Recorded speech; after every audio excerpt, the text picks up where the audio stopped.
Wait, what? Kanye West arrested for punching Donald Trump in the face? Oh my gosh, we got to talk about this in today's Money Mouth Marketing Mastery.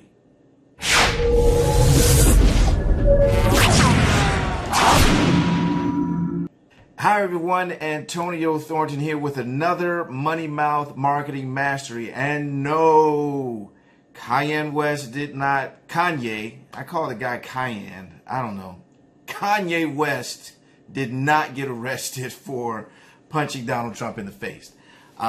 He should probably get arrested for something else, but I'm not even going to get into that. So now, why did I make up that fictitious news story? Well, for one good reason. Curiosity. And so we're going to talk today about using curiosity in your marketing. Now, before I get into curiosity, I want to tell you a little bit about one of the largest publications in the United States. Now, if you're not from the United States, you may or may not have heard of it, but it's called the National Enquirer. Now, if you are from the United States, you might be shocked to find out that it is one of the largest publications in the country, larger than USA Today, larger than People, larger than LA Times, a lot of the larger major publication outlets. This one dwarfs them all. And most people say, well, I don't read that junk. I see that stuff. Well, believe me when I tell you, a lot of people do. Now, why is the National Enquirer important as it relates to curiosity? Well, if you've ever seen the National Enquirer, and if you're not familiar with the Enquirer, I know these publications are sold worldwide, so there may be a different type of tabloid in your country, but think about those tabloids. Where are they sold?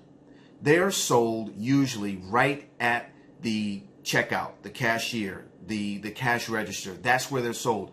And if you know anything about retail, grocery stores and, your Walmart, Sam Clubs, those types of things, the most valuable space, the most valuable real estate in any retail store is that checkout area. And the reason why is because people have their money in hand, ready to buy, and they may see something, they grab it and throw it in their cart. And that's called an impulse buy. It's called an impulse buy because that's exactly what people are doing. They're standing there, they're bored, they're in line, ready to go, and they see a thing and they grab it. So it might be some sugary snack, it might be some weird little widget, and they're usually less than $10, right? But then you'll see like some of the tabloid magazines right up there as well. And again, the most valuable real estate in retail. Now, why is that so important? Well, because if the National Enquirer is only sold in the most valuable real estate area in the entire store, then that has to tell you something about the National Enquirer. They sell a lot of those magazines. And how do they do it? They do it through curiosity. Some of the headlines that you see on there are so outrageous that you almost have to buy the thing just to figure out what in the heck are they talking about. And I'll say this, whether you like the tabloid stuff or not, I recommend you next time you go to the grocery store, just buy one just for the sake of reading through some of the headlines. Now, I've been a copywriter for a couple of decades now, and this was recommended to me when I was first starting out, and I definitely will say was one of the best low cost tools that I was able to take advantage of, because the guys who write, and gals, the people who write the copy for the National Enquirer are the best in the world. They're the best in the world. They have to be, because they only have those few seconds to capture your attention to get you curious enough to actually buy the magazine. So they have to write these headlines that make you say, what? Wait, what?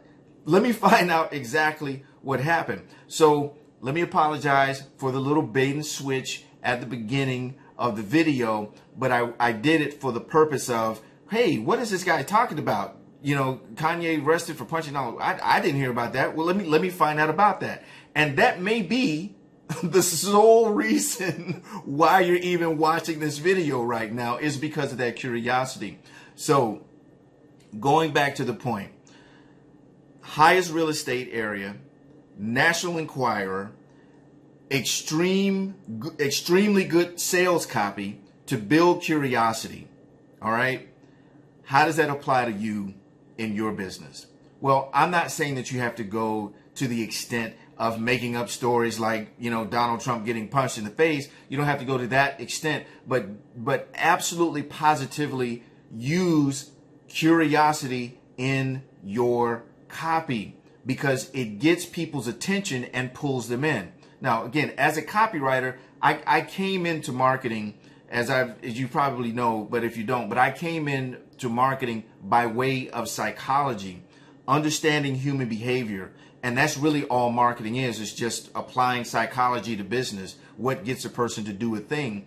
And when you understand the power and impact of curiosity, it comes from the way our brains function.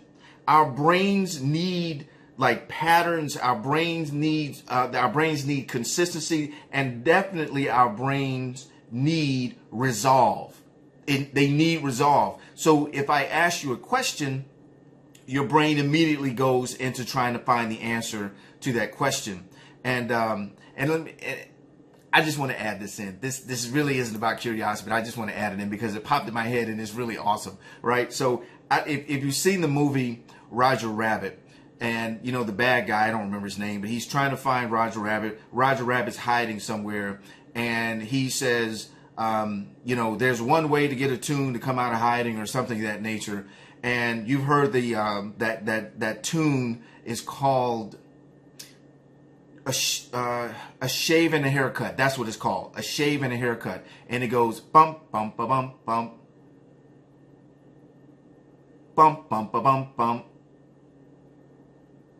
Now, let me say this. Some of you are probably steaming right now saying, do the rest of it. Bump, bump, finish it. Because the reason why is because your brain is wired that way.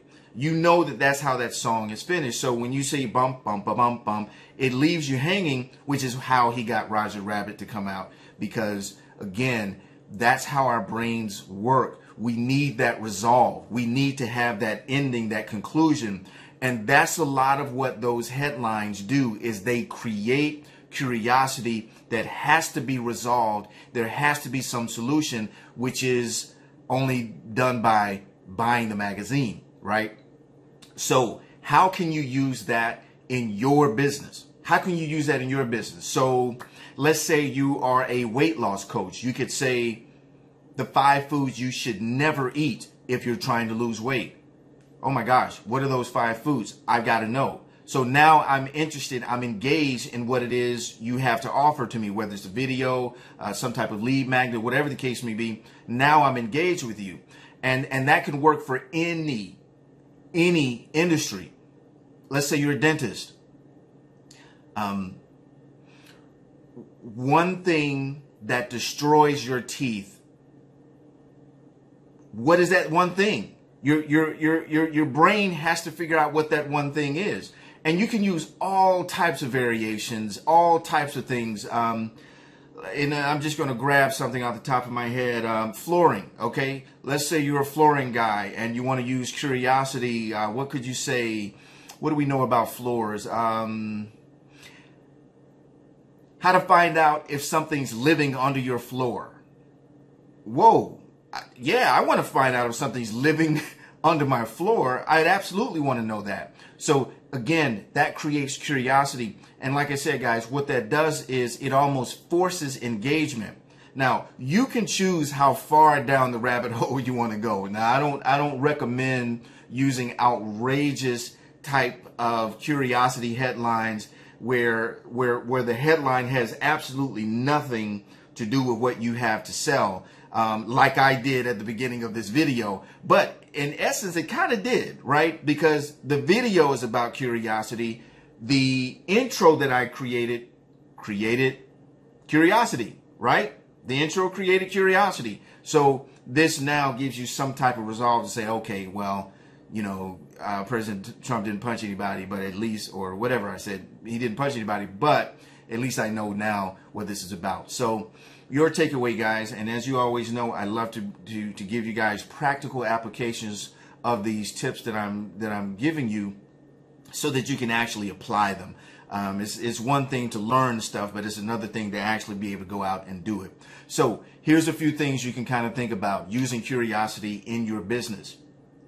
What are people typically wondering about as it relates to your business is concerned? So I'll just grab another example, accounting. What are people typically concerned with as it relates to accounting?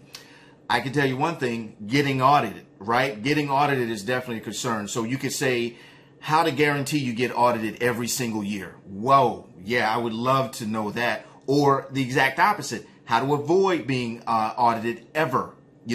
Those are some things that you can always do. And I remember actually seeing something years ago that said something about what never to do if you get an audit letter in the mail, something of that nature. So there's a perfect example of how you can use that in your business. So just start out with what are people generally curious about, and then I want to encourage you to push it a little bit further. All right. So even though they may have some curiosity about a thing, push it a little bit further. So a weight loss person, how a woman lost 10 pounds in 10 days, healthy.